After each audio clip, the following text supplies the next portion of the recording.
My name is Joe Thomas. I'm the Vice President of the Arizona Education Association, a social studies teacher from Mesa. Thank you all for being here. Today we are launching an effort called Proposition 123 Go. I have teachers, parents, school advocates with me here that want to see better schools in our state and believe that the first step towards that is passing Proposition 123, but on May 18th, we still need to fight for better schools in our state. So we're going to have everybody come up and talk to us about how this proposition might impact them as a classroom teacher, as a parent. It might impact their students, it might impact their community. And we're hoping that by telling the story of our schools and our students in Arizona, we can convince people that Proposition 123 is the right vote to take now to get money in our schools, to help our teachers stay, to show them that we are as committed to them as professionals as they are to our children that they teach every day. But also that we must continue the struggle for better schools in our state to make it so no matter where your student lives in the state of Arizona, they can walk down to the end of the street and they can attend a quality public school that is well funded, that has quality teachers that want to make careers out of education. That's what our students deserve, and that's what our parents deserve, and that's certainly what my colleagues, teachers, deserve, those kind of schools to work in. So first off, we're going to have a third grade teacher from the Cartwright School District, Lizettes Story, to come up here and talk about how Prop 123 will impact her and her colleagues. Rosa?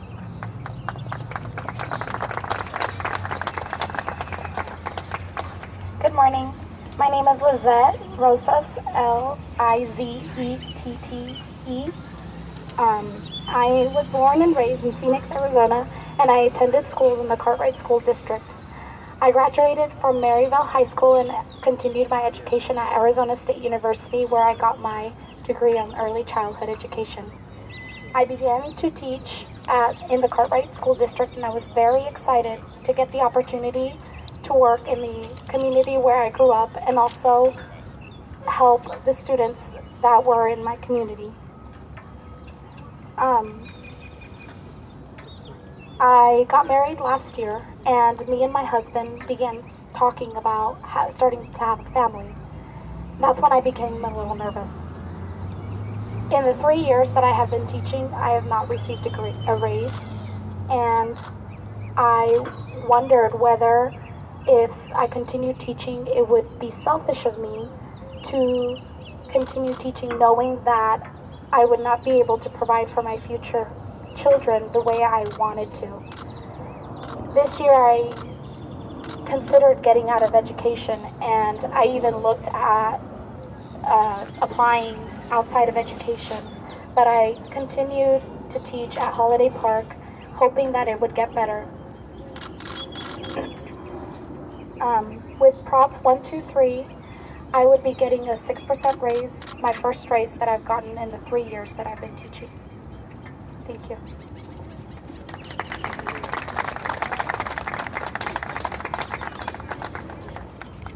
All right, thank you, Lizette. Now, Lizette's story is not unique. We have teachers all over the state. I'm going to talk about that a little bit longer and what challenges they're facing. But next, we're going to have a parent from the Osborne School District, a parent of 2 sons, Elenia Aguilar, who's going to come up and talk to us about what Prop 123's passage will mean to her as a parent, her as an engaged activist for schools, and to her 2 sons that are in school right now. Elenia?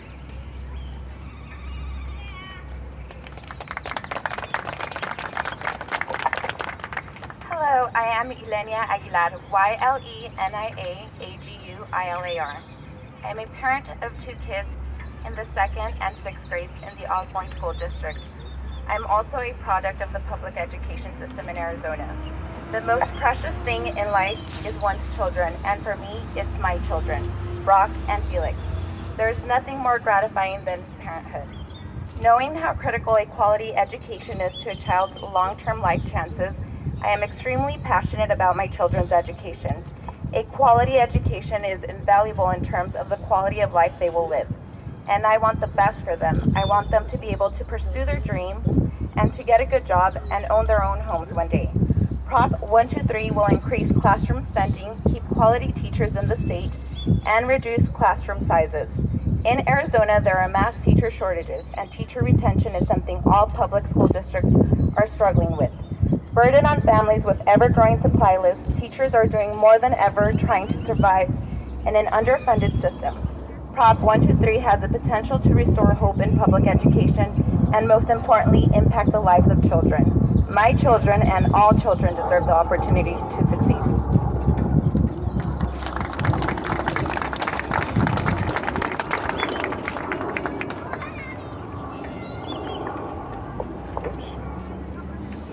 So the stories you just heard, again, are not unique. You can talk to any teacher in the state of Arizona, you can talk to any parent in the state of Arizona, and they would tell you the same thing. Our teachers are doing amazing work, but they're challenged by large class sizes, they're challenged to meet the one-on-one time that their students need, and parents expect us to be giving, as teachers, us to be giving their students everything that we can. And we're burning out our teachers too early, which is shown or evidenced by the over 1,000 classrooms that did not start the school year with a certificated teacher. We need to pass Proposition 123 so we get more funding into schools to keep the great teachers we have and encourage more people to become teachers so that the parents and teachers will see that they do have quality schools they can send their children to. Now, right now we have school districts across the state that are trying to work out contract agreements, trying to make decisions on how much money they're going to pay their teachers if Proposition 123 passes.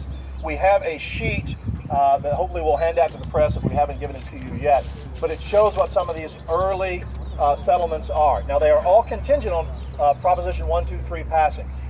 You heard from Lizette, who said that she stands to get a 6% raise. Now, for a starting teacher, that's about $1,800. That's a significant raise. That's enough to make someone believe that their work is valued and makes them want to come back and teach for a few more years. 6% is about the average that we're seeing across districts. We have a district up north in Oak Creek, I believe, that has negotiated an 8% raise for their teachers. That's showing that your work is valued.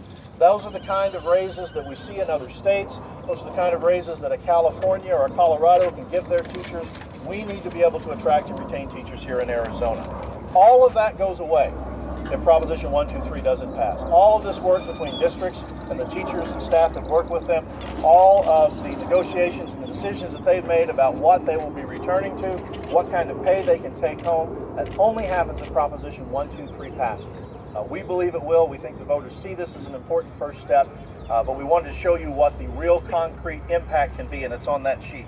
Now, I have a lot of people here standing with me on Proposition 123, and I want to make sure that we announce everyone that is here at the press conference. We have representatives, and you'll hear more from them, representatives from the Arizona Parent Network, Arizona School Administrators, the Arizona School Boards Association, the Arizona Education Network, the Arizona Education Association, the Arizona Parent and Teacher Association, Children's Action Alliance, Living United for Change in Arizona, Mi Familia Vota, Promise Arizona, Protect Arizona Families Coalition, PATHCO, Support Our Schools Arizona, Arizona Coalition for Quality Education, the Arizona Education Association retired members, ABEC, the Arizona Business and Education Coalition, and the Arizona School Counselors Association.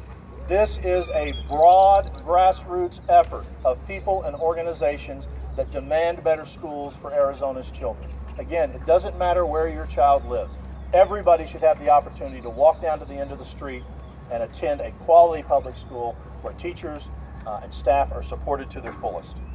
So let's now hear from Beth Simic and Kathy Connect. Beth is with Arizona PTA, and Kathy is with the Arizona School Boards Association. Hear out their views on Proposition 123.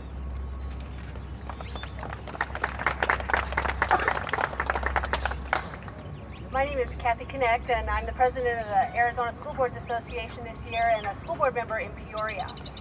As a parent, I was so proud to be part of the education rally that happened here just over a year ago.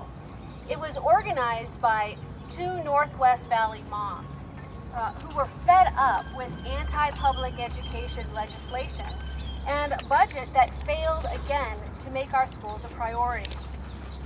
The rally was one of the largest ever here at the Capitol, and it was a watershed moment. starting a wave of renewed awareness and understanding of the public education crisis here in Arizona.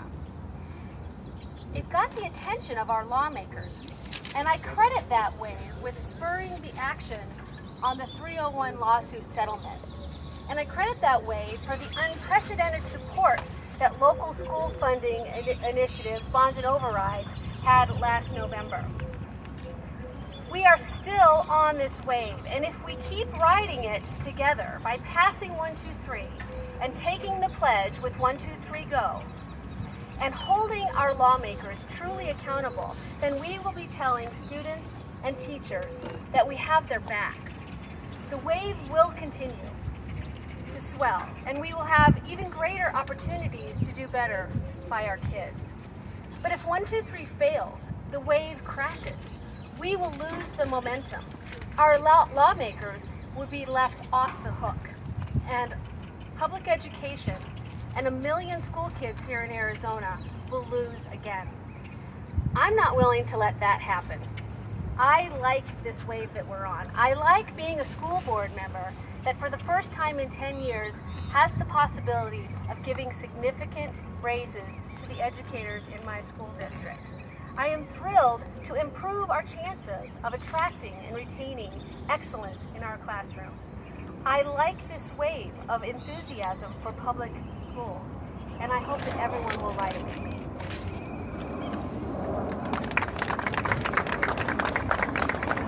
My name is Beth Story, and I am President-elect of the Arizona PTA, the Parent Teacher Association. Prop 123 was never meant to be a fix or a solution. It's simply a settlement to the Prop 301 lawsuit. We as parents are asking for more.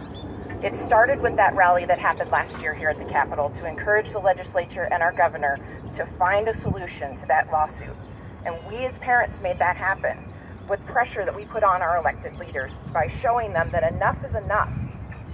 That spirit is continuing to move through us today as we demand a long-term funding for public education here in Arizona.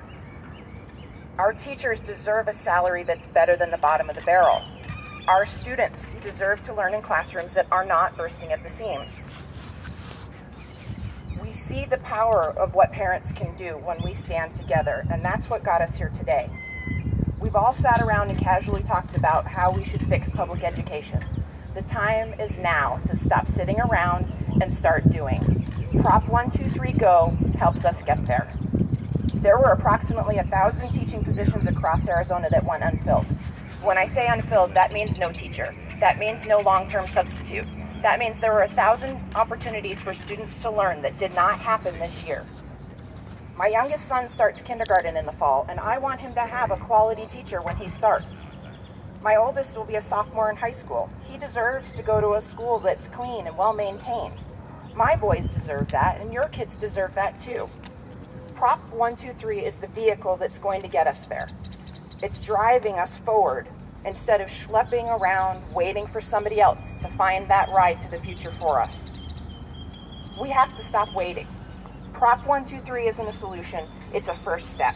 And we all know how scary those first steps can be. But a waterfall has to start with one drop of water.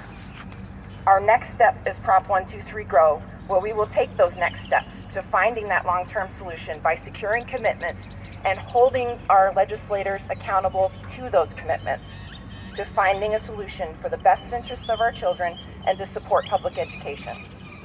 In the immortal words of Dr. Seuss's The Lorax, unless someone like you cares a whole awful lot, it's not going to get any better. It's not. A yes vote tells the legislature loud and clear that we care about our children, we care about our teachers, we care about our public schools here in Arizona. This isn't about Democrat or Republican. This isn't about conservative or liberal. This is about Arizona. We need to stand together as Arizonans and do what's best for the children that live here in this state. Please support Proposition 123 with your yes vote, and please take the pledge with us for Prop 123 Go and hold the people in these two buildings accountable to our children and to the future readiness of Arizona. Thank you.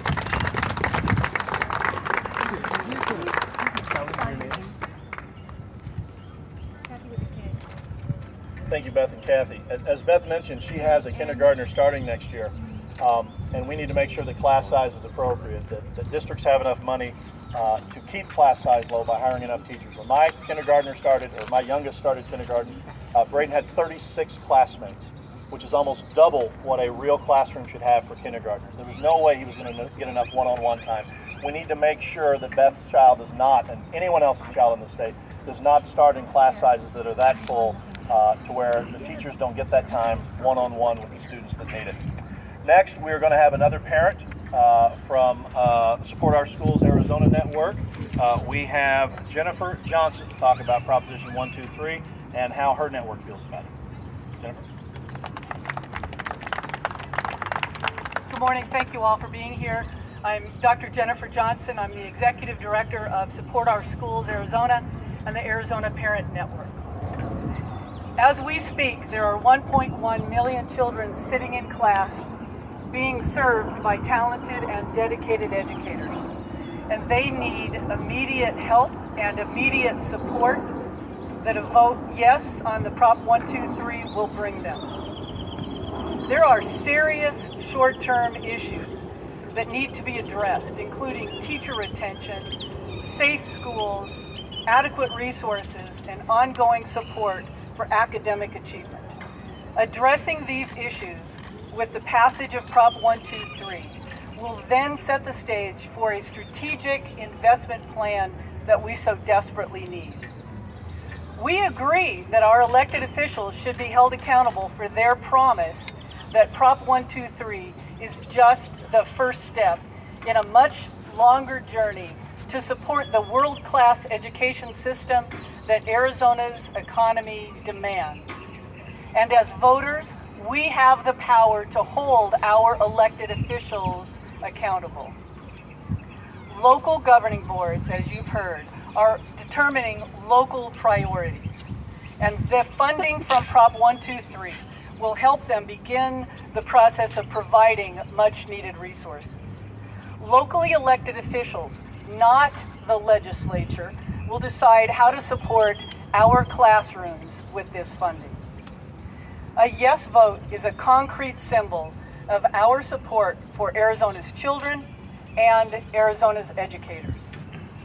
And it will send a strong message that we expect our elected officials to step up and to make education Arizona's top priority. Support Our Schools AZ and the Arizona Parent Network urge voters to vote yes on Prop 123 and then join all of us in making sure that our legislature does their part to build that world-class education system. Thank you.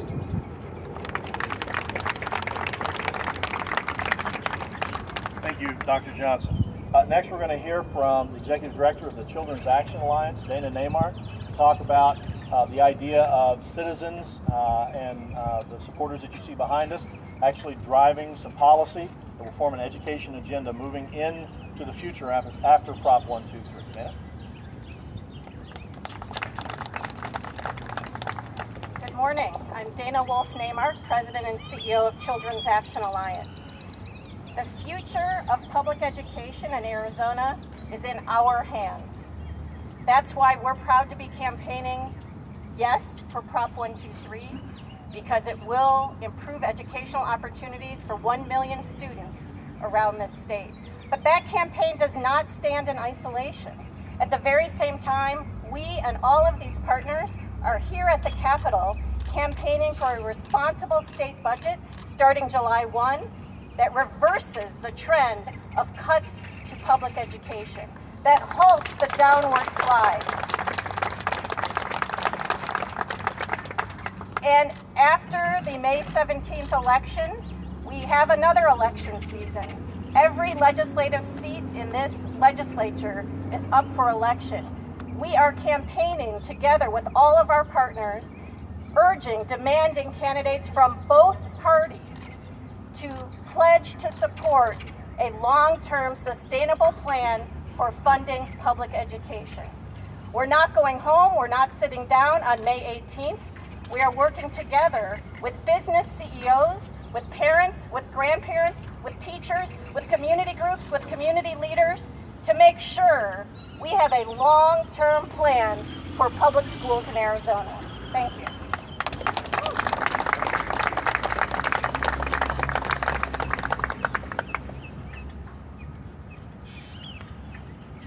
Thank you, Dana. And finally, we have someone I'm very proud to put in front of you all. She's not new to crowds. We have 2016 Teacher of the Year in Christine Marsh, who's going to come up and talk about how over the years funding has impacted her ability to stay in the classroom and what 1-2-3 will mean to her students and her colleagues. Christine? Good morning, everyone. Glad there's a podium because my legs shake. I am the 2016 Arizona Teacher of the Year. My name is Christine Marsh, CHRISTINEMARSH.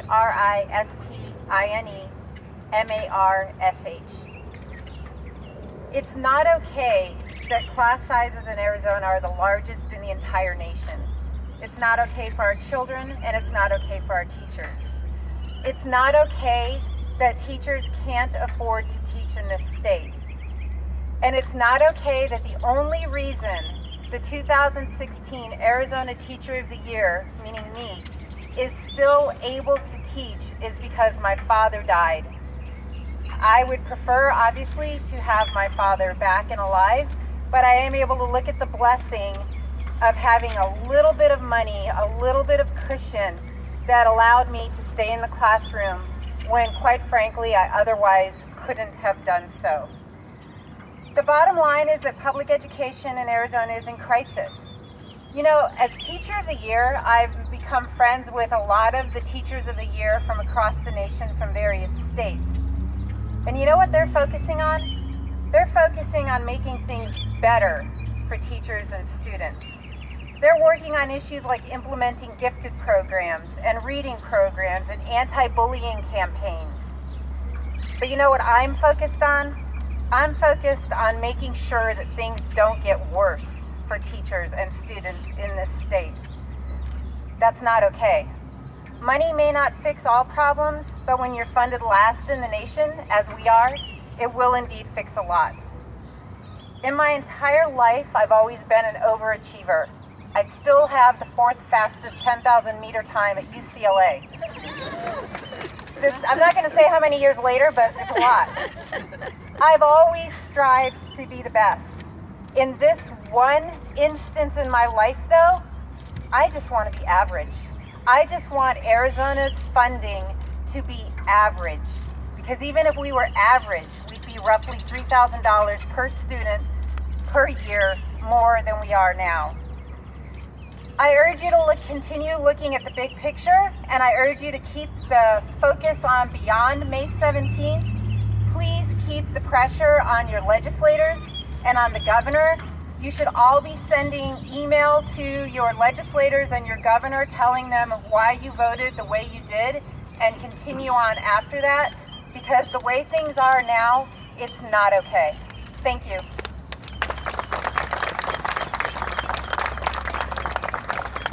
Thank you, Christine. All right, well, I'm going to give a few comments to wrap this up before we all get more of a suntan than what we really want. You've heard from new teachers like Lizette and veteran teachers like Christine. You've heard from parents in different levels of advocacy. You've heard from organizations today like ASBA and the Arizona Education Association.